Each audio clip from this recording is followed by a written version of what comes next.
The sonar operator aboard HMCS St. Croix pressed his headphones tighter against his ears.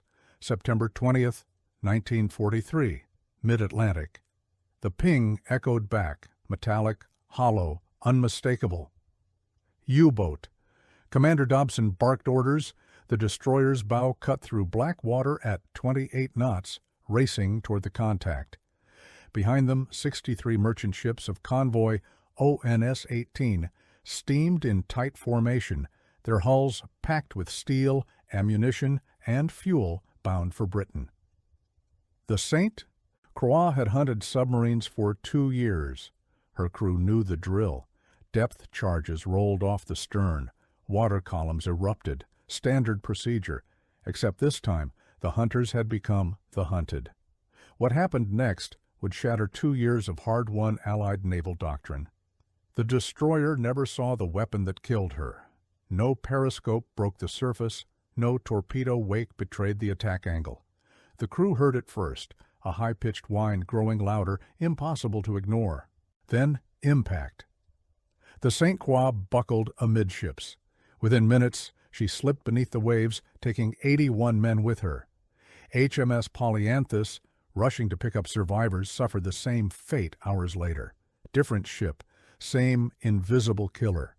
The escorts, the protectors, were being systematically eliminated, while the merchant ships they guarded steamed on, oblivious to the revolution unfolding beneath the waves. Before we go further, if you're finding this dive into naval warfare fascinating, hit that like button and subscribe. We're going deep into one of World War II's most consequential technological leaps, a weapon so effective it nearly broke the Atlantic lifeline altogether. The weapon had a designation, T5. The engineers who built it called it Zaunkönig, the wren, a small bird whose song carries far beyond its size. Allied sailors who survived encounters with it had different names, none printable in official reports. The T5 wasn't a shell in the traditional sense. It was an acoustic torpedo, the world's first production homing torpedo that listened for its targets and followed them to their death. Understanding why the T5 represented such a paradigm shift requires stepping back to the gray morning of September 3, 1939. Britain declared war on Germany at 11 in the morning. By 9 that evening, U-30 had torpedoed the passenger liner Athenia west of Scotland. 112 civilians drowned. The Battle of the Atlantic had begun without ceremony or declaration. Germany's Kriegsmarine entered the war with 57 U-boats, barely enough for continuous operations. Admiral Karl Dönitz, commander of the submarine force, had calculated he needed 300 boats to strangle Britain's maritime supply routes. He had less than a fifth of that number. What he did have was tactical innovation, and crews trained to exploit it. The Wolfpack tactic, Rudel tactic, emerged from operational necessity. A single submarine spotting a convoy would shadow it, transmitting position reports. Other boats within range would converge. They attacked at night on the surface, where their low silhouette made them nearly invisible, and their diesel engines gave them speed advantages over submerged operations. British ASDIC, the underwater detection system, was useless against surface targets. Escorts would spot the attack only after torpedoes were already in the water, white wakes racing toward merchant hulls at 40 knots. Then came the explosions, the screaming metal, the burning oil spreading across cold Atlantic swells. The convoys absorbed staggering losses in 1940 and 1941. Numbers tell one story. 299 Allied merchant ships sunk in those 2 years, totaling over 6 million tons of shipping. But numbers don't capture the human experience. Picture a merchant sailor on a Liberty ship mid-Atlantic, February 1941. The convoy has been at sea for 9 days. You're in a column of 5 ships, with 7 columns stretching across 4 miles of ocean. At night, the only light comes from phosphorescence in the wake, and the occasional signal lamp from the escort commander. No smoking on deck. Radio silence. The ship ahead is 500 yards distant, close enough to see in daylight, a black shadow at night. Your cargo hold contains aviation fuel in 50-gallon drums. You know that if a torpedo finds you, you won't have time to reach the lifeboats. You'll burn or you'll freeze. Those are the options. And you know the escorts, 2 destroyers and 3 corvettes for 60 ships, can't be everywhere at once. The escorts faced their own calculus of desperation. A destroyer making 15 knots would take roughly 30 minutes to race from the front of the convoy to the rear. In that time, a wolf pack could put 10 torpedoes into the water. The escort commander had to make impossible decisions: chase the attacking U-boat and leave the convoy exposed, or maintain position and let the submarine escape to attack again. There was no good answer. Captains who chose aggression sometimes returned to find 3 more ships gone. Captains who stayed defensive watched submarines attack with impunity, submerging only when the escorts finally responded. British anti-submarine warfare in those early years relied on 3 tools: ASDIC for underwater detection, depth charges for attack, and pray that you'd guessed the U-boat's position correctly. ASDIC, the ancestor of modern sonar, sent out sound pulses and listened for echoes bouncing off submerged objects. In theory, an operator could detect a submarine at 1,500 yards and track it continuously. In practice, ocean conditions degraded performance constantly. Temperature layers deflected sound waves. Rough seas created false contacts. A clever U-boat captain could change depth rapidly, slipping under a temperature gradient and vanishing from the ASDIC picture. Once an escort made contact, the attack pattern was simple and flawed. The destroyer would run directly toward the contact, building speed, while the crew set depth charges to explode at preset depths, typically 100 feet. The problem was physics. As the escort closed within 300 yards, ASDIC lost contact. The sound beam couldn't angle sharply enough to track a target directly ahead. The crew was now blind, steering toward where the submarine had been, not where it was. The U-boat commander, hearing the escort's propellers growing louder, would go deep and turn hard. By the time the depth charges detonated, the submarine had moved. The explosions left a turbulent water column where ASDIC couldn't penetrate for several minutes. The U-boat escaped. The Kriegsmarine understood these limitations intimately. U-boat training emphasized a simple principle: the convoy escort is your primary obstacle. Eliminate or distract the escorts, and the merchant ships become defenseless targets. Surface attacks at night exploited this perfectly. The escort's ASDIC was worthless. Their visual detection range was measured in hundreds of yards. A U-boat could penetrate the convoy screen, fire torpedoes at near point-blank range, and slip away in the confusion. Merchant ships, silhouetted against the faint horizon glow, never saw their attackers. They simply exploded. By mid-1941, Allied losses had reached crisis levels. In April alone, U-boats sank 195 ships. The mathematics were brutal. Britain consumed 1 million tons of supplies per month just to survive. Shipyards were building 400,000 tons of new merchant shipping monthly. The gap was obvious and fatal. Churchill later wrote that the U-boat peril was the only thing that truly frightened him during the war. Britain could lose every land battle, survive the Blitz, and still fight on. But if the Atlantic supply line broke, the war was over. Britain would starve before it could surrender. The tide began shifting in 1942, not through any single breakthrough, but through accumulated incremental advantages. More escorts entered service as American shipyards hit their stride. Corvettes, small, uncomfortable sub-hunters, flooded the North Atlantic. They were slow, they rolled viciously in heavy seas, and their crews lived in perpetual misery from cold and seasickness.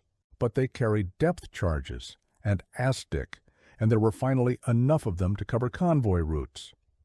Escort carriers, merchant hulls converted to carry a dozen aircraft, provided air cover over the mid-Atlantic gap where land-based planes couldn't reach.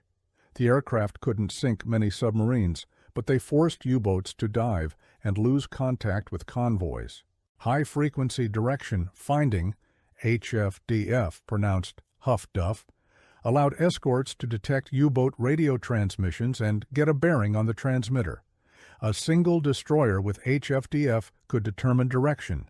Two escorts with the system could triangulate an exact position. Suddenly, the Wolfpack tactic that depended on radio coordination became a liability. Every transmission revealed location. Most critically, cryptanalysts at Bletchley Park broke the naval Enigma cipher. Decrypted U-boat signals gave convoy commanders hours or days of warning about submarine patrol lines. Convoys could be rerouted around concentrations of U-boats. The Germans never suspected their codes were compromised. They blamed improved Allied radar and direction finding.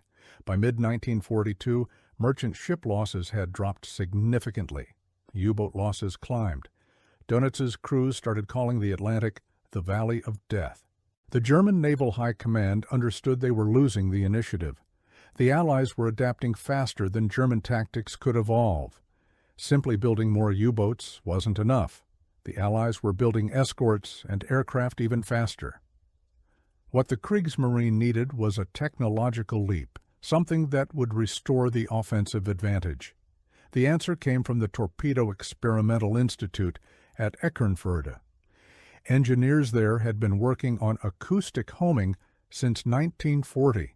The concept was elegant. Equip a torpedo with microphones that could detect a ship's propeller noise, then use that acoustic signature to guide the torpedo to its target.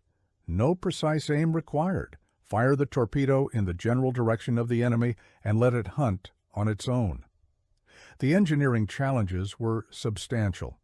A torpedo traveling at 30 knots creates tremendous hydrodynamic noise around its own body. The acoustic sensors had to filter out this self-noise and detect the much subtler sound of a target's propellers. The guidance system needed to be robust enough to survive the torpedo launch and operate reliably in salt water. It had to distinguish between target noise and ocean ambient noise, wave action, marine life, other ships. The torpedo needed to be smart enough to track a maneuvering target, but not so sensitive that it chased false contacts. The Eckernförde team solved these problems through painstaking iteration. The T-5 used passive acoustic sensors, hydrophones, mounted in the nose. These fed signals to a simple but effective analog computer that processed the acoustic data and adjusted rudder controls to steer toward the loudest sound source. The torpedo ran at 25 knots, slower than conventional torpedoes, but fast enough to catch most targets. Maximum range was 5,700 meters. The warhead carried 274 kilograms of high explosive, more than enough to break a destroyer's keel. Production began in early 1943. By August, operational boats were receiving the new weapons. Each U-boat could carry 2 or 3 T-5s in addition to its standard G7A and G7E torpedoes. The tactical doctrine was clear. Use the T-5 against escorts. The acoustic torpedo would home on the loudest noise in the area, almost always the high-speed screws of destroyers and corvettes, racing to attack. Conventional torpedoes would handle the slower merchant ships. Kriegsmarine Command issued strict operational security protocols. Crews were forbidden from mentioning the new weapon in radio transmissions. If the Allies learned about the acoustic torpedo, they might develop countermeasures. The longer the T-5 remained secret, the more escorts would die. The first operational use came on September 19, 1943, targeting convoys on 202 and ONS-18, two formations that had merged in the mid-Atlantic, creating a massive assembly of 66 merchant ships protected by 12 escorts. German intelligence had detected the convoy. 20 U-boats moved to intercept. Among them, 6 carried T-5s. The convoy commanders had no idea what was about to hit them. The attack began at dusk. The escorts detected multiple U-boats probing the formation's perimeter and moved to engage. Standard response: build speed, close the range, force the submarines down with depth charge attacks. HMS Lagan made contact and accelerated toward an ASDIC return. At 4,000 meters, a U-boat fired a T-5. The torpedo acquired the destroyer's acoustic signature and adjusted course. Lagan's crew never detected the incoming weapon. The high-speed chase masked the torpedo's approach noise. Impact came amidships, directly under the engine room. The explosion broke the destroyer's back. She went down in 8 minutes. 43 men survived. 29 didn't. HMCS St. Croix went next, then HMS Polyanthus. Each time, the same pattern. Escorts racing to attack submarines, then sudden catastrophic explosions. The convoy commodore realized something had changed, but couldn't identify what. The escorts weren't being torpedoed during deliberate attacks on merchant ships. They were being hit while actively hunting U-boats. It defied tactical logic. U-boats were supposed to avoid escorts, not hunt them. Some officers speculated about magnetic influence detonators that didn't require direct hits. Others suggested the Germans had developed longer-range torpedoes fired from greater distances. Nobody guessed the truth immediately. The torpedoes were guiding themselves to target. Over 3 days, the combined convoy lost 6 escorts and 9 merchant ships. The U-boats paid a price, 3 submarines sunk, but the exchange ratio was catastrophic for the Allies. Escorts were more valuable than merchant hulls. You could replace a Liberty ship in 6 weeks. Training an experienced escort crew took 2 years. Losing experienced destroyers meant losing institutional knowledge, tactical expertise, and combat-proven commanders.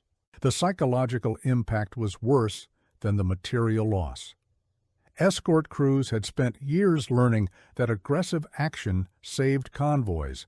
Charge the U-boat, force it down, keep it suppressed. Now aggression was a death sentence. The weapon that killed you was the same high-speed run that had been the foundation of anti-submarine doctrine. British naval intelligence assembled survivor reports and wreckage analysis. By late September, they'd confirmed the existence of an acoustic homing torpedo. The classification was immediate, most secret. If word spread through the merchant fleet that U-boats could now hunt the hunters, morale would collapse. The Admiralty needed countermeasures before the information leaked. Engineers worked around the clock on a solution. The result was remarkably simple. Foxer, a noise-making device towed behind a ship. Foxer consisted of 2 steel pipes that clanged together underwater, creating acoustic noise louder than the ship's propellers. An acoustic torpedo would home on the Foxer instead of the ship, detonating harmlessly astern. Early Foxers were crude. They reduced ship speed by 2 knots and created so much noise that the towing ship's own ASDIC became useless. But they worked. By November 1943, most North Atlantic escorts had been fitted with Foxer gear. The Germans noticed the effectiveness of their acoustic torpedoes declining by December. Again, they didn't suspect the Allies had developed specific countermeasures. They assumed that convoy routing changes and increased air patrols were keeping U-boats from getting good firing positions. The truth was simpler. Foxer had neutralized the T-5. The torpedo still homed on acoustic targets, but now it was chasing decoys instead of ships. The brief window of German acoustic superiority had closed after less than 3 months. Yet the impact of those 3 months reverberated through Allied strategy. The T-5 had exposed a fundamental vulnerability. Anti-submarine warfare tactics assumed that escorts held the initiative. They could approach submarines with relative safety, knowing that U-boats preferred to avoid direct confrontation. The acoustic torpedo inverted that assumption. Now, the act of hunting a submarine put the hunter at maximum risk. Even with Foxer deployed, escort commanders had to consider that the next-generation German torpedo might overcome the countermeasure. This defensive mindset affected convoy operations into 1944. Escorts became more cautious, more willing to maintain screen positions rather than pursuing aggressive prosecutions of submarine contacts. Some U-boats escaped because escort captains hesitated, weighing the risk of another invisible torpedo. The technological arms race continued. German engineers developed the Tu-11, an improved acoustic torpedo with better discrimination to filter out decoy noise. It entered service in early 1945, too late to affect the outcome. Allied countermeasures had evolved in parallel. Improved Foxer designs were quieter and more reliable. Escort carriers provided constant air cover over convoys, forcing U-boats to stay submerged where their reduced speed and limited battery endurance made them less effective. The introduction of ahead-throwing weapons like Hedgehog allowed escorts to attack submarines without losing ASDIC contact. The warship could maintain detection while launching projectiles that arced ahead and struck the target area. No more blind runs where the escort lost contact in the final approach. But the T-5's most significant impact wasn't tactical. It was conceptual. The acoustic torpedo proved that guided weapons could change the fundamental calculus of naval warfare. Before the T-5, torpedoes were ballistic weapons. You aimed, you fired, you hoped the target would be in the right place when the torpedo arrived. The T-5 adjusted its own course. It made decisions. Primitive decisions, certainly, follow the loudest noise, but decisions nonetheless. Post-war, every major navy invested in guided torpedo technology. The Cold War submarine forces of the United States and Soviet Union both deployed sophisticated acoustic homing torpedoes. Modern versions use active sonar, passive sonar, wake homing algorithms, and wire guidance. Some can loiter in an area, waiting for a target to appear. The lineage traces directly back to that small team of German engineers in Eckernförde trying to solve an operational problem with a radical solution. Consider the individual experience of those caught in the T-5's brief reign of terror. You're a sonar operator on a British destroyer, November 1943. You've been hunting U-boats for 18 months. You've survived depth charge attacks, aircraft bombing, and one collision with a merchant ship that nearly sank your vessel. You've learned to trust your skills and your shipmates. The drill is automatic. Contact reported, bridge notified, range called out, attack run commenced. But now there's a new variable. Intelligence briefings mentioned an acoustic torpedo. Details were vague, classified. You know that some escorts have been sunk while conducting attack runs. You know that the faster you go, the more noise your ship makes. And you know that somewhere out there, a U-boat might be aiming a torpedo that will follow your ship's acoustic signature directly to your hull. Do you report the contact with the same confidence? Does the captain order the same aggressive approach? The psychological dimension is impossible to quantify but undeniably real. The merchant sailors noticed the change in escort behavior even without knowing the cause. Convoys that once saw escorts racing away to prosecute distant contacts now watched those same warships maintain tighter screen positions. From the deck of a Liberty ship, you couldn't see the underwater chess match. You couldn't hear the sonar pings or know that an escort captain had decided caution over aggression because the risk calculus had changed. You only knew that the convoy felt less protected, that the gaps in the screen seemed wider, that the U-boat threat hadn't diminished despite all the reassurances and briefings before departure. The Battle of the Atlantic had no single turning point. Instead, it consisted of overlapping technological and tactical shifts, each one tilting the balance slightly. The T-5 represented one of the sharper shifts in Germany's favor, but it came too late in the broader campaign. By September 1943, when the T-5 entered service, the Allies had already achieved critical mass in escort production, aircraft availability, and intelligence capabilities. The acoustic torpedo scored impressive kills and forced tactical adaptations, but it couldn't reverse the strategic trend. Germany needed the T-5 in 1941 when escort numbers were low and convoy losses were unsustainable. Instead, it arrived when the Allies could absorb the losses and develop countermeasures before the weapon achieved decisive impact. Dönitz continued to believe that technological superiority could win the U-boat war, even as statistical reality proved otherwise. In the first 5 months of 1943, before the T-5 entered service, U-boats sank 265 Allied ships. In the same period, the Allies sank 119 U-boats. The exchange ratio had shifted catastrophically. Germany was losing submarines faster than shipyards could replace them, and crews faster than training schools could produce them. The introduction of the T-5 in September provided a brief tactical advantage, but didn't alter the strategic trajectory.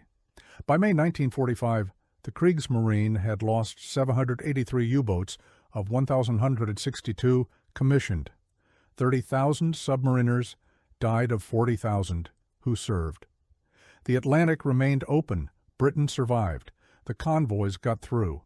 Yet the men who died aboard HMCS Saint Croix, HMS Polyanthus, and HMS Lagan didn't know about strategic trends or exchange ratios. They knew the water was cold, the ship was sinking, and the nearest rescue vessel was miles away. They knew their families would receive telegrams with sanitized language about lost at sea and perform duties with distinction. The T-5 killed them, not because it was strategically decisive, but because it was tactically effective in that specific moment, a weapon their doctrine hadn't anticipated and their training hadn't prepared them to counter. The acoustic torpedo also highlighted the Allied advantage in adaptive response. From first encounter in September to widespread countermeasure deployment in November represented a 2-month cycle from problem identification to solution implementation. That organizational agility, combining intelligence gathering, technical analysis, engineering development, and fleet-wide deployment, reflected industrial and institutional capabilities that Germany couldn't match. The Kriegsmarine could innovate individual weapon systems brilliantly, but the Allies could out-innovate at the systemic level, mobilizing entire economies and research establishments to solve tactical problems faster than Germany could exploit them. The T-5 story illustrates another dimension of World War II's Atlantic campaign, the constant tension between security and operational effectiveness. The Germans maintained strict radio silence about the acoustic torpedo to preserve surprise. This worked initially, but also meant that U-boat crews in the field had limited information about how to maximize the weapon's effectiveness. As Foxer countermeasures spread, individual U-boat commanders didn't receive tactical updates about why their T-5s were suddenly detonating harmlessly astern of targets. The command structure prioritized secrecy over tactical adaptation. Conversely, the Allies shared information about the T-5 threat rapidly across the escort fleet, albeit with strict classification controls. The balance between operational security and tactical flexibility affected how both sides employed their capabilities. By early 1944, the acoustic torpedo had become one more factor in a complex tactical environment rather than a game-changing weapon. Escorts deployed Foxer routinely. U-boat commanders understood that T-5s were most effective against targets not yet equipped with noisemakers. The technological cat-and-mouse continued, but neither side gained lasting advantage. The fundamentals of convoy defense reasserted themselves. Enough escorts covering the formation, air cover forcing submarines down, intelligence routing convoys around known U-boat concentrations. The T-5 couldn't overcome those fundamentals any more than the next German wonder weapon could reverse the war's momentum. The lasting lesson from the T-5 wasn't about the specific weapon, but about the nature of technological warfare. Innovation creates temporary advantages that determined opponents quickly neutralize. The side that can innovate faster, deploy more broadly, and adapt more quickly holds the decisive edge. Germany produced brilliant individual weapons, the acoustic torpedo, the snorkel, the Type 21 submarine with its high underwater speed. But these innovations arrived piecemeal, too late, in insufficient numbers. The Allies produced adequate weapons in overwhelming quantities and adapted their tactics constantly. Liberty ships weren't elegant, but they poured from shipyards faster than U-boats could sink them. Escort carriers weren't fleet carriers, but they provided the air cover that mattered. Foxer wasn't sophisticated, but it worked well enough, fast enough. The men who crewed the U-boats carrying T-5s believed they were striking a blow that might shift the campaign. Loading an acoustic torpedo into a tube, a German sailor might have thought this weapon would finally let them hurt the escorts that had become so dangerous. The men aboard Allied escorts who first encountered the T-5 experienced a moment of technological shock. Their defensive doctrine had been invalidated by a weapon they didn't know existed. Both sides were trapped in a larger machine of industrial warfare where individual bravery and tactical innovation mattered less than aggregate production capacity and systematic organizational adaptation. The acoustic torpedo made Atlantic convoys temporarily more vulnerable in autumn 1943. The weapon killed several hundred Allied sailors. It forced tactical changes in anti-submarine doctrine that persisted for months. But it didn't break the convoy system, didn't starve Britain, didn't win the Battle of the Atlantic. The gulf between tactical effectiveness and strategic impact defined much of World War II's technological competition. You could create a weapon that worked brilliantly in specific circumstances, but still lose because the broader context had already determined the outcome. The T-5 arrived when Germany needed a strategic miracle, not a tactical advantage. It provided the latter. History records that the former never came. The convoys continued across the Atlantic through 1944 and into 1945. Merchant ships loaded with Sherman tanks, aviation fuel, ammunition, and food sailed from New York and Halifax toward Liverpool and Glasgow. U-boats still hunted them. Men still died in cold water far from home. The escorts still raced to prosecute submarine contacts, though perhaps with a moment's hesitation that hadn't existed before September 1943. The acoustic torpedo had introduced that hesitation, a small psychological scar in the institutional memory of anti-submarine warfare. For the men who survived encounters with the T-5 and later told their stories, that hesitation made sense. They'd learned that hunting submarines could mean becoming the hunted. They never saw the torpedo coming, just as the title suggests. They only heard it in the final seconds before impact, a high-pitched whine rising above the engine noise and sea sounds, and then they were in the water, hoping the next ship in line would reach them before hypothermia did.